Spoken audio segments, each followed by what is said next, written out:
بسم اللہ الرحمن الرحیم۔ ناظرین، میں ہوں آپ کا میزبان انور غازی اور آپ دیکھ رہے ہیں JTR پوڈ کاسٹ۔ آپ جانتے ہیں کہ پوڈ کاسٹ میں سیرت النبی صلی اللہ علیہ وسلم سیریز چل رہی ہے۔ ہم حضور صلی اللہ علیہ وسلم کی زندگی کے مختلف گوشوں پر، پہلوؤں پر گفتگو کر رہے ہیں۔ اس موضوع پر گفتگو کرنے کے لیے آج اسٹوڈیو میں موجود ہیں استاد محترم حضرت مولانا مفتی محمد صاحب۔ آپ جامعۃ الرشید کراچی کے شیخ الحدیث ہیں، رئیس دارالافتاء ہیں، مختلف موضوعات پر لیکچر دیتے ہیں اور سینکڑوں طلباء کے فضلاء کے استاد ہیں۔ السلام علیکم۔ وعلیکم السلام ورحمۃ اللہ۔ کیسے ہیں مفتی صاحب؟ الحمدللہ۔ مفتی صاحب، یہ جو کہا جاتا ہے کہ پاکستان کو ریاست مدینہ کی ایک ایک چیز کے ساتھ محبت اور الفت ہے، جس چیز کے ساتھ محبت ہوتی ہے، تعلق ہوتا ہے، تو اس کی تو ہر چیز لی جاتی ہے۔ کیا ہم سیرت کی ہر چیز پاکستان میں لے چکے ہیں یا لے سکتے ہیں؟ بسم اللہ الرحمن الرحیم، نحمدہ ونصلی ونسلم علی رسولہ الکریم، اما بعد۔ دیکھیں، اس میں کوئی شک نہیں ہے کہ پاکستان ایک ایسی ریاست ہے جو مدینہ پاک کی ریاست کے بعد اللہ کے نام پر، کلمہ طیبہ کے نام پر وجود میں آنے والی پہلی ریاست ہے۔ جی، جتنی ریاستیں بنی، جتنے ممالک وجود میں آئے، وہ یا علاقائیت کی بنیاد پر آئے، یا زبان کی بنیاد پر آئے، یا اور سیاسی اہداف کی بنیاد پر آئے۔ پاکستان واحد ریاست ہے جو اللہ کے نام پر وجود میں آئی، اور اس مقصد کے لیے آئی کہ ہم ریاست مدینہ کی طرز پر اس ریاست کو قائم کریں گے اور ریاست مدینہ کے پورے نظام کو اس ریاست میں نافذ کریں گے، اور ہم پوری دنیا کے لیے اسے ماڈل بنائیں گے، نمونہ بنائیں گے، تاکہ دوسرے ممالک بھی اس کو دیکھ کر تو اپنے راستے متعین کر سکیں اور ریاست مدینہ کی طرز پر اپنا نظام قائم کر سکیں۔ لیکن المیہ یہ ہوا کہ جو بانیان پاکستان تھے، جس میں قائد اعظم محمد علی جناح مرحوم اور تصور پاکستان پیش کرنے والی مشہور شخصیت ڈاکٹر علامہ اقبال، وہ تو پاکستان کے وجود میں آنے سے پہلے ہی وفات پا گئے۔ قائد اعظم مرحوم بھی جلدی وفات پا گئے، اور بہت بڑے علماء اور مشائخ جن کے تعاون سے، جن کی تحریک سے، جن کے فتوے سے، جن کے ملک گیر دوروں سے مسلم لیگ کو زبردست تقویت حاصل ہوئی تھی، اور تحریک پاکستان میں ان کے بہت بڑے نمایاں کردار کی بنیاد پر کامیابی حاصل ہوئی تھی۔ عوام کی ذہن سازی انہوں نے ہی کی تھی، جنہوں نے ووٹ دے کر اور مسلم لیگ کا تعاون کر کے، ان کا ساتھ دے کر تو اس ریاست کے وجود میں کردار ادا کیا تھا۔ تو وہ بھی آہستہ آہستہ رخصت ہو گئے۔ یہ خوش آئند بات ہے کہ ہمارا جو آئین ہے، اس کا جو مقدمہ ہے قرارداد مقاصد،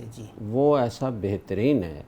کہ پوری دنیا کے دساتیر میں اس کی کوئی نظیر پیش نہیں کی جا سکتی۔ دنیا کے کسی ملک، چاہے وہ سعودی عربی کیوں نہ ہو، اس کے آئین میں یہ نہیں لکھا ہوا کہ ہم حاکمیت اعلیٰ اللہ تعالیٰ کے لیے سمجھتے ہیں، اور حکمران جو ہوں گے وہ اللہ تعالیٰ کی نیابت میں اللہ کے نمائندے بن کر نظام چلائیں گے، اور اس ملک کا سپریم لا قرآن و حدیث ہوگا، اور قرآن و سنت کے خلاف اس ملک میں کوئی قانون نہیں بنے گا۔ اتنی صراحت اور وضاحت کے ساتھ کسی ملک کے آئین میں یہ بات لکھی ہوئی نہیں ہے۔ تو یہ تو بہت اچھی بات ہوئی، اچھا پہلو ہے، اور اس آئین میں جو کچھ لکھا ہوا ہے، قرارداد مقاصد میں جو کچھ لکھا ہوا ہے، اس کو نافذ کرنے کے لیے بھی مختلف اوقات میں تحریکات چلتی رہی ہیں۔ بعض حکمرانوں نے اس پر پیش رفت بھی کی، اور اس میں آپ یہ کہہ سکتے ہیں کہ 1973 کا آئین بنانے میں بھی علماء کرام کا، جید علماء کرام اس وقت کے، ان کا بڑا کردار ہے، اور بھٹو صاحب مرحوم نے بہرحال اس آئین کو منظور کر کے انہوں نے بھی اپنا کردار ادا کیا۔ اور اس کے بعد پھر کچھ چیزیں اس زمانے سے گویا کہ ہمارے ملک میں شروع ہوئیں، اور پھر اس کے بعد ضیاء الحق مرحوم آئے اور انہوں نے ان چیزوں کو آگے بڑھایا، اسلامی نظریاتی کونسل کو فعال کیا، وفاقی شرعی عدالت قائم کی، شریعت اپیلیٹ بینچ بنایا۔ یہ سارے اقدامات اسی مقصد کے لیے تھے کہ جو قوانین ہمارے ملک میں خلاف قرآن و سنت ہیں، ان کو ختم کیا جائے اور متبادل قرآن و سنت کے مطابق قوانین لائے جائیں۔ اور اس پر اچھا خاصا کام ہوا۔ حضرت مفتی محمد تقی عثمانی صاحب دامت برکاتہم نے عدالتی فیصلے کے نام سے 2 جلدوں پر مشتمل ایک کتاب لکھی ہے، جس میں سینکڑوں ایسے قوانین ہیں جن کو تبدیل کیا گیا۔ تو یہ تو وہ باتیں جو مثبت ہیں، خوش آئند ہیں، امید افزا ہیں، لیکن المیہ یہ ہے کہ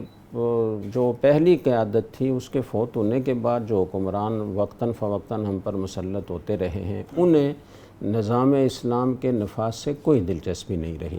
اور افسوس سے کہنا پڑتا ہے بلکہ ان کو اس کے خلاف اقدامات کرنے میں ان کی دلچسپی رہی۔ مغرب کو خوش کرنے کے لیے، اور اس کی کئی مثالیں دی جا سکتی ہیں قریب کی حکومتوں میں، موجودہ حکومت میں۔ تو یہ ایک المیہ ہے کہ ہمارے حکمران ہمیں وہ میسر نہ آ سکے کہ جو آئین پاکستان کے مطابق اس ملک کو ریاست مدینہ کے نظام کی طرف لے جاتے، اور وہ نظام دھیرے دھیرے رفتہ رفتہ بتدریج نافذ کرتے، اس کے لیے کوئی روڈ میپ طے کرتے، اس کے لیے کوئی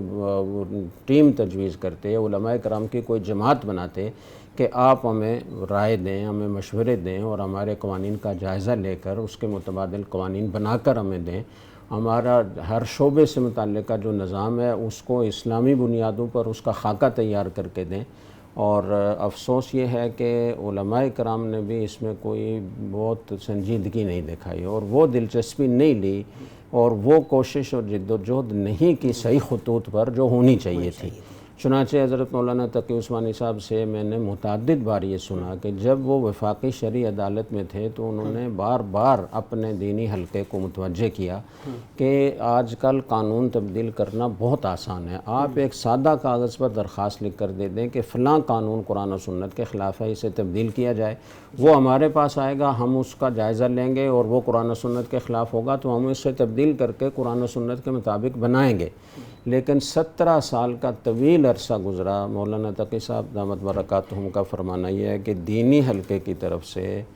علماء کرام کی طرف سے، مدارس دینیہ کی طرف سے، دینی تنظیموں اور جماعتوں کی طرف سے کوئی ایک درخواست نہیں آئی۔ تو میں سمجھتا ہوں کہ ہم سارے ہی مجرم ہیں، اس لیے ایک دوسرے کو بلیم دینے کی بجائے، ایک دوسرے کو الزام دینے کی بجائے ہم سب کو سنجیدہ ہونا چاہیے، حکمرانوں کو اپنے حصے کا کام کرنا چاہیے، علماء کرام کو اپنے حصے کا کام کرنا چاہیے، اور جو باشعور طبقہ ہے یہ ہمارے ملک میں ان کو اپنا کردار ادا کرنا چاہیے، وکلاء برادری کو، عدلیہ کو اپنا کردار ادا کرنا چاہیے، جو بھی طاقتور حلقے ہیں، اثر رسوخ رکھنے والے لوگ ہیں، ان کو اپنا کردار ادا کرنا چاہیے۔ ان کو کل اللہ کے سامنے جواب دہ ہونا پڑے گا کہ اتنی بڑی نعمت میں نے تمہیں دی تھی، اور نعمتوں سے مالا مال کیا تھا، وسائل سے اور معدنیات سے مالا مال ملک دیا تھا، بہترین محل وقوع عطا فرمایا تھا، دریاؤں کا بہترین ایک پورا نظام سلسلہ دیا تھا، نہروں کا ایک پورا سلسلہ دیا تھا، سمندر کی اتنی بڑی گویا ساحل تمہیں دیا تھا، تم نے اس ملک میں اسلام کے نفاذ کے لیے کیا کردار ادا کیا؟ تو سب کو جواب دہ ہونا پڑے گا۔ تو بجائے ایک دوسرے کو الزام دینے کے سب اپنی اپنی غلطی تسلیم کریں، اور اب سے صحیح خطوط پر کام کرنا شروع کر دیا جائے، اور اس کے لیے ایک روڈ میپ تیار ہو جائے، تو میں نہیں سمجھتا کہ یہ کوئی ناممکن کام ہے۔ ہمارا دین قیامت تک کے لیے ہے، اور قرآن و سنت قیامت تک کے انسانوں کے لیے ہدایت ہے۔ آج بھی وہ اسی طرح رہنمائی کر سکتا ہے، اور ہمارے لیے مشعل راہ بن سکتا ہے جیسے کہ وہ 1400 سال پہلے تھا۔